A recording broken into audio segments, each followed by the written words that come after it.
Running from Church, Part 1 by Andrew McChesney.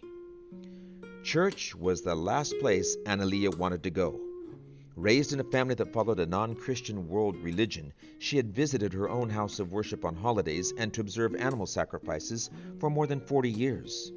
So it came as a shock when her husband and 20-year-old son Rosen were offered a Bible by a stranger on the street. "Take this and come to our meeting this evening," the stranger said. He said refreshments also would be available. At home, Analia balked at the invitation. "What are we going to do there?" she asked. "I don't want to go. I belong to another religion." But Rosen wanted to go to the church. "Come," he said. "We'll eat and listen to a few things." All 5 members of the refugee family went to the meeting in the European city. They exchanged greetings with church members, and they sipped tea and ate cake with them. During the church program, Analia heard people talking about Jesus, but she couldn't understand the words. What are they talking about, she wondered. It was a normal reaction for someone from her faith background when first exposed to the Bible.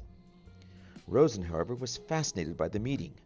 Afterward, he started Bible studies with Paul, the stranger who had offered the Bible on the street. Before long, Rosen asked his mother to come to church for his baptism. Church was the last place Analia wanted to go.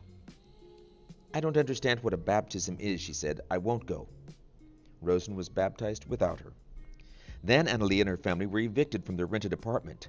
They had money for rent, but they couldn't find a place to live. Church members joined the search, but to no avail. Church members invited the family to stay temporarily in the children's Sabbath school classroom. Church was the last place Analia wanted to go, but she had no choice. She and the family lived in the church for 7 months.